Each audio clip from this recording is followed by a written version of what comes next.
Have you ever had an experience that is so visceral and surreal that it follows you every day for the rest of your life? One that makes you second guess or hesitate doing anything that may put you in the same situation? If you haven't already guessed, I have. I was very down on my luck at the time, no job, no family, and subsequently no home. My days consisted of moving around. Being as I was homeless at the time, I didn't stay in one spot for very long. I'd had a nasty breakup with my then girlfriend and left with nothing more than a backpack with some clothes and a blanket. I didn't even have a phone. One particular day I decided to move on to yet another town, yet I had no specific destination. I simply picked a direction and carried on my way. I found myself walking along some back roads that took me further and further into bumfuck nowhere, with only the occasional wooded areas ever a couple of miles on either side of the road. I wasn't even sure how long I'd been walking, but night fell and the road in front of me was getting dark. Any source of light was obstructed by thick storm clouds that made it difficult to navigate. There was no telling how far the nearest civilization was, and if that wasn't bad enough, it soon started pouring rain. I pulled my hood over my head and trudged through it. I'd begun to worry that I'd be walking for several hours before reaching any semblance of shelter. I hadn't seen a car pass for I don't know how long. I kept pace as fast as possible until I came across what looked to be a house that I spotted through a clearing of thick trees. I contemplated for a moment, not sure what to do. Eventually, I decided it would be best if I tried to see if I could hunker down, at least until the rain dissipated. The house was pretty far back into the trees down a narrow dirt road. As I approached, I saw that the one-story house seemed old and run down. I noticed the shutters on the windows were closed. I reached the porch and knocked. To be honest, I was a little nervous about who I might encounter out in the middle of nowhere, where basically anything could happen. There was no answer, so I knocked again. I waited for a couple minutes before hesitantly turning the knob. As I entered, I was met with the smell of stale air and it was pitch black. "Hello?" I called out. "Anyone home?" It was silence. I felt along the wall until I found a light switch, though nothing happened when I flipped it. I shut the door to keep the rain out and let my eyes adjust to the room. I squinted through the darkness, surveying the living room. It was rectangular in structure.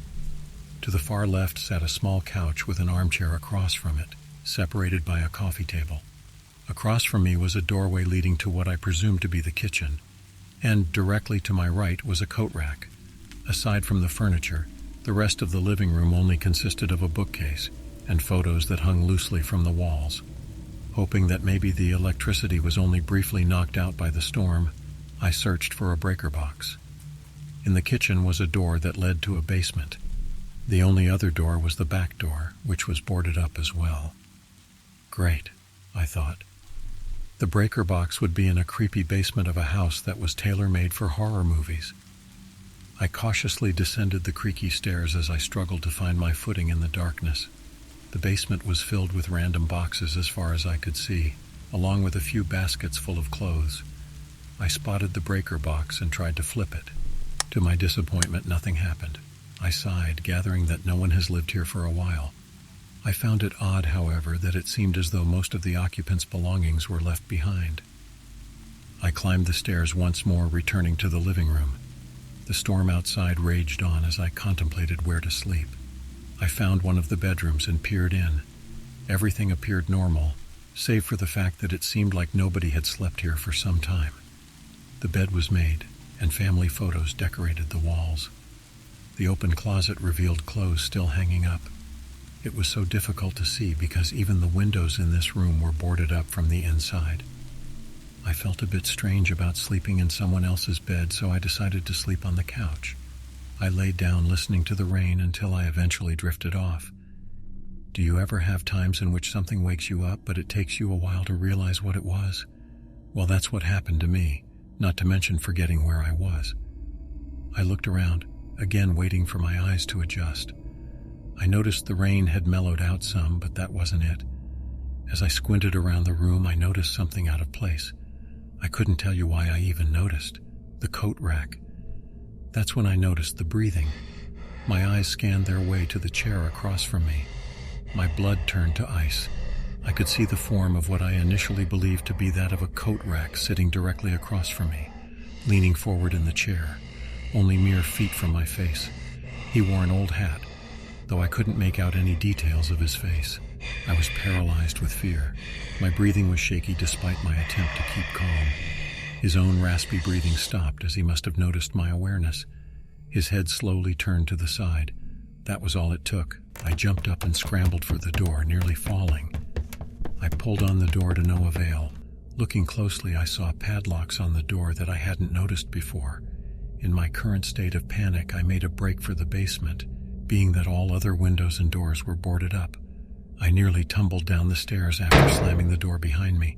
I stood with my hands clasped tightly around the doorknob, holding it closed. I listened for any movement and soon heard footsteps creeping slowly toward the door. The floor creaked beneath his feet as he stopped at the door.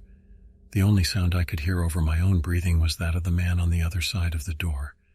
His breathing was slow and raspy, and almost animalistic. I stood holding the door for what seemed like forever, listening to the breathing. I was waiting for the moment that whoever was on the other side would force his way in. I thought he'd never leave until I heard the footsteps of the man as he walked away. Moments later, I heard the sound of a lock being undone and the sound of the front door opening and closing. After a few minutes of silence, I let go of the door. I hadn't realized I'd been gripping the doorknob so tightly my hand was sore. I was still too paranoid to open the door, so I decided I needed to find something, anything that I could defend myself with. I made my way back down the steps and started rummaging through the basement. I listened carefully for any movement upstairs. I'd just about given up when my foot had hit something. I reached down, fumbling in the darkness until I found a flashlight. I thought I would feel some relief when I turned it on, but once I scanned the basement with it, I found something that made me sick. At first, when the light illuminated the laundry baskets, I had no clue what I was looking at. I approached slowly, and what I saw, my eyes refused to believe. Flesh, all of which was treated, as if it were leather. I tried to convince myself it was that of animals as I took a closer look, until I noticed the faces, human faces. Several of them amidst various other skins from who knows how many people. That wasn't all. I found something else. Rested on a metal chair next to the baskets was a yellow notepad. My mind was racing. It told me I should just focus on a way out and never look back, but my curiosity got the best of me given the circumstances. I picked up the notepad and read the first page. We ask only to be reassured about the noises in the cellar and the window that should not have been open. It read. I flipped to the next page. One need not be a chamber to be haunted. One need not be a house. The brain has corridors surpassing material place. I kept flipping pages. Stare at the dark too long and you will eventually see what isn't there. Maybe all the schemes of the devil were nothing compared to what man could think up. I don't live in darkness. Darkness lives in me. On and on it went, each page containing macabre phrases, most of which stained with smears of what seemed to be dried blood. I decided then that I had to get the fuck out of this god-forsaken house by any means necessary. I still hadn't heard anything since the man left the house, so I put the notepad aside and crept back up the stairs, careful not to make too much noise. Slowly, I opened the basement door and peeked out, although I saw nothing moving. I was still cautious, to say the least. I made my way through the kitchen and into the living room. Without hesitating, I pulled the door open. My stomach dropped. As I aimed the flashlight directly in front of me, I saw a face I would never forget. His skin was withered and pale. His wild eyes were gray and almost unnaturally wide. He was sickly thin, wearing clothes much too big for him that were stained with what was most likely blood. His hair was tangled and matted. The man's mouth hung open, revealing rotted teeth. For a moment, I couldn't move. The cold, emotionless expression he wore was paralyzing. The eyes were so distant, and yet I felt as if they were digging their way into my soul. I slowly started to back up, and as I did so I saw the man's open mouth turn into a frown, and his blank expression turned into an angry grimace, as if he were disgusted beyond measure. I turned and ran to the first door I saw. As I reached the bedroom, I heard the footsteps of the man behind me, his breath turning into a desperate growl. I barreled into the room and was barely able to shut the door behind me before he slammed into it. I quickly reached for the knob and locked it. I kept my back to the door as I listened to his raspy breathing. After a few attempts at opening the door, he stopped. Then suddenly he broke out into a maniacal laughter, rambling incomprehensible gibberish. I had to find a way out as soon as possible. As I turned the light toward the window that was boarded up, something caught my eye. The pictures, the families in the photos, and I mean different families in each picture that adorned the wall, were all mutilated and made to pose in different ways. Faces were forced into bloody, toothless smiles with hooks through their cheeks. Eyes were removed. Bodies were sewn together in a horrific embrace resembling a hug. Mouths were sewn to one another as if they were kissing. Then as I moved the light toward the closet, I made yet another horrific discovery. Like the laundry hampers in the basement, in which were what I assumed to be nothing more than clothes, I found even more human flesh. Entire torsos of people were hanging from the rack, also seemingly treated as if it were leather. I felt sick. The whole situation was beyond anything I'd ever expect to experience. All the while the man continued to laugh and ramble unintelligibly. "What do you want?" I shouted breathlessly. The laughter stopped suddenly. I listened intently, hearing only the raspy breathing of the man. "Just a happy family. I love to see a happy family," he said in a low, animated voice. Then suddenly he proceeded to kick at the door. Every loud bang was accompanied by a screeching bellow. I knew if I didn't act quickly, I'd be killed, and likely turned into the casual apparel of a fucking sadist. To the left of the door was an armoire. With a surge of adrenaline, I strained to push it in front of the door, tipping it over in the process. The scenery before me was almost too gruesome for my mind to make sense of it, as one of the armoire doors swung open upon hitting the doorknob. Multiple severed human heads cascaded out onto the floor. All of them were maimed and disfigured. It was only the will to survive that drove me into a frenzy. I scrambled to the barricaded bedroom window and began driving my foot into it, as the man continued to do the same to the door. I kicked and kicked with everything I had until the wood finally gave way. I tore away at the boards until I had full access to the window. To my dismay, I found that it was also nailed shut. The crazed lunatic on the other side of the bedroom door seemed to be growing more frantic, and his shouting grew more hysterical. Without thinking twice, I grabbed the end table next to the bed and heaved it at the window. After 2 tries, the window gave way with a satisfying shatter. Adrenaline still rushed through my veins as I climbed out, and wasted no time sprinting into the direction of the trees. Moments after I took off running, I heard the sound of the man bursting from the front door, and the maniacal laughter as I ran. I could only assume he didn't give chase as the chaotic sounds faded behind me. I ran until my legs were on fire, until my blood turned to acid, and then I ran some more. I don't know how long I'd been running until I finally reached a road. Almost out of pure luck, I spotted a car traveling by. I stepped into the middle of the road, waving both hands like a lunatic as the car approached. I breathlessly told the driver that I needed the police. "Call, police, people, murdered," was all I could choke out. Luckily, he obliged. I did my best to explain to the cops exactly what happened in detail.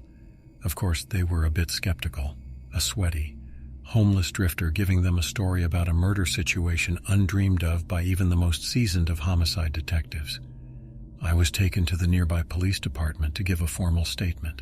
I told them of the notepad, the human leather garments, and gave the description of the man I'd seen. Then the unthinkable happened. I was told that not only was the man nowhere to be found, but that the house itself was empty save for the furniture. The hampers were gone. The closets were empty. The armoire contained nothing at all, nor were there any disfigured family photos or severed heads. It was assumed by the police that the occupants that lived there had simply picked up and moved, leaving most of their belongings behind. I tried to convince them, but I was told that if I didn't want to be charged with falsifying a police report and destruction of property, that I'd better just leave immediately. As discouraged as I was, I didn't want to push my luck, since I was especially lucky to make it out of there. Months went by, and I'd actually started to find a foothold in my life again, despite the psychological trauma I'd faced. In fact, it seemed to give me a fresh outlook on life.